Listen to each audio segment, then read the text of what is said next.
Initiating startup sequence. I think if I was born with a silver spoon in my mouth, I probably wouldn't have had as much desire to change things around me.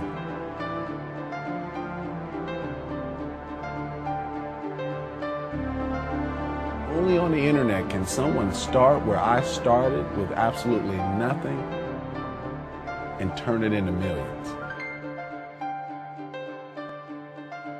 I'm glad I was born in this era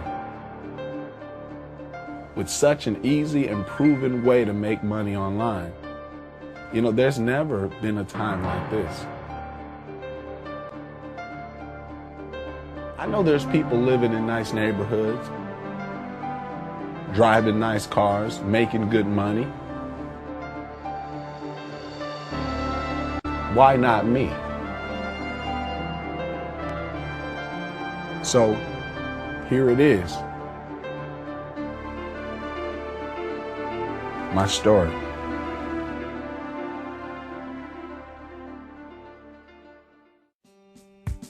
I always knew that Jermaine was definitely an entrepreneur and a great businessman just from when he was just a young child. He always had the urge to create something, sell something, or just always doing something. He was always very interested in computers and just always learning more, and always just wanted to read about how he can better his life and his condition. And at a very young age, Jermaine had us all selling Olympia, and I would take this stuff to work with me, and it was just really exciting for him to come back and says, "Wow, Mom, you sold this much, I've sold this much," and I went out in the yard and I've sold just so many different products. And he was always really well at everything that he did. He even got us involved in selling this great Avon products, which we did really well doing that as well. His mother started teaching him about the computer. Then he got on the computer, and first thing I know, he was working on a business. I said, "What kind of business you work on?" He said, "Well, I'm going to go into business because I need to, make some money, and this is what I'm going to do. I'm going to make money, and I have to work hard to do it." And he's a hard worker. He stay up half of the night. And I said, "You got to go to school next morning." And he says, "Well, Grandma, I got to finish this. I can't lay down yet. I got to finish it because this is something I want to do." And I said, "Okay then, but don't stay up too late." So I wake, I go to sleep, wake up about 1 o'clock. He's still on the computer. I say, "You got to go to bed. You got to go to school in the morning." He said, "Okay, Grandma, as soon as I finish this, I will go ahead and go to bed." And he was interested in making money, so it's not surprising to me today is what he's doing right now. Grandma always said, we're not where we want to be, but we're not what we used to be. And this is where I grew up. This gives me a lot of memories. And I remember as young as 8 years old knocking on doors around here and selling greeting cards. It was the Olympia Sales Club. And I didn't care. I had a burning desire. Napoleon Hill talks about it. Just that desire to change things around me. And at the tender age of 17, I remember the day, August 6, 2000. My mom, I gave her $70. She gave me her debit card. I went to Network Solutions.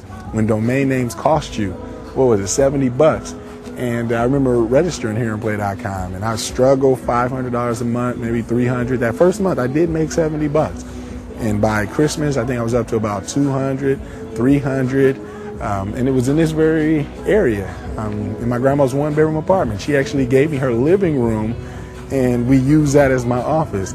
I think if I was born with a silver spoon in my mouth, I probably wouldn't have had as much of a desire to change things around me. So here it is.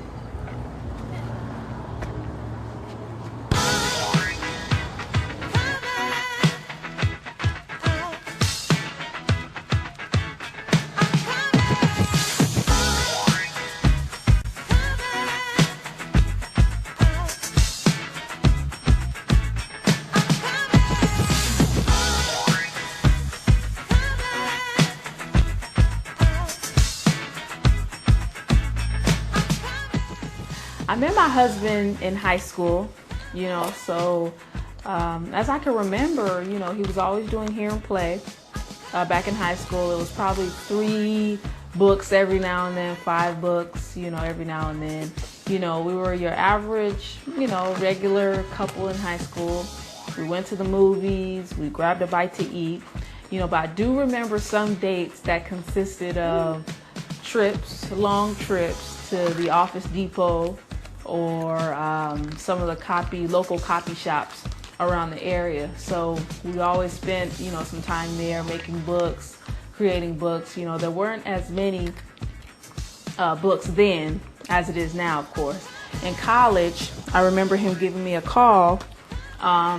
Let's see, he had about 15 orders, and I remember we were both excited. He was, of course, the most excited one, you know, to see his business grow from, you know, what it was in high school to what it was in college. It was just, you know, phenomenal. He went off to college, and wow, he was really working on something really big at this time, because he kind of left me hanging doing Avon alone. So that was fine. I can remember going to visit him at UCI, and he had a mega business going on in his dorm rooms. Wow, we're there visiting, and phones are ringing off the hook, and he's going, okay, Mom, hold on.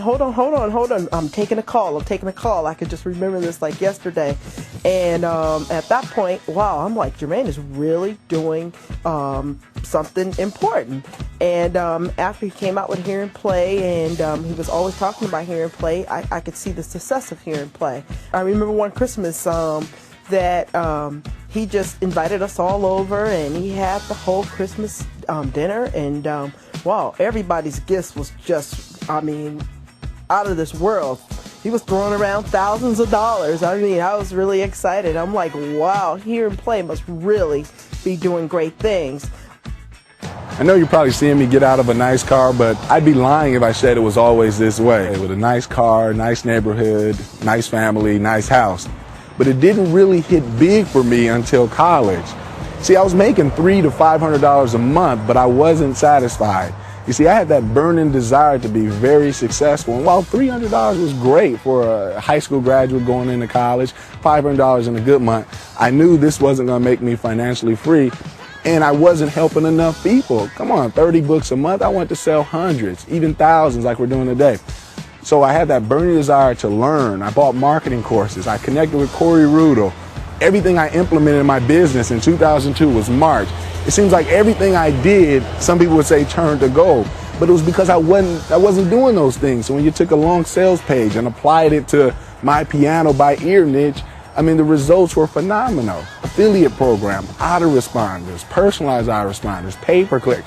Every new facet I added, every vehicle of advertising, conversion, testing, tracking, all these things.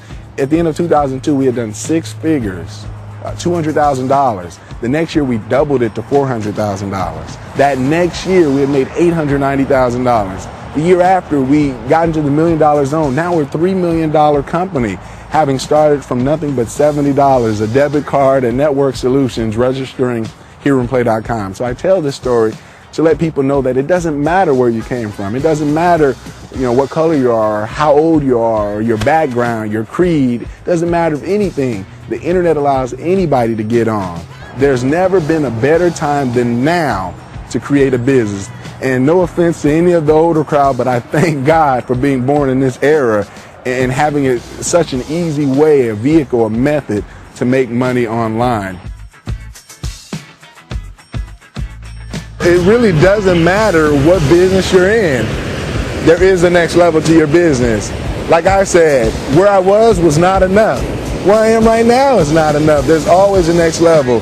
And to get tied in with the right folks, the right concepts, the right strategies, the right techniques and principles, you too can grow your business. So I invite you to join the Nitty Gritty Marketing Access Club, risk-free, for $2.97. I promise you, it'll be the best $3 you've ever spent in your life. And you too will see why everybody's talking about nitty-gritty marketing and the strategies that I have to share. Because I've been there, I've done that, and I'm doing the next thing. So forget about all the hype, forget about all the fluff as we get down to the nitty-gritty.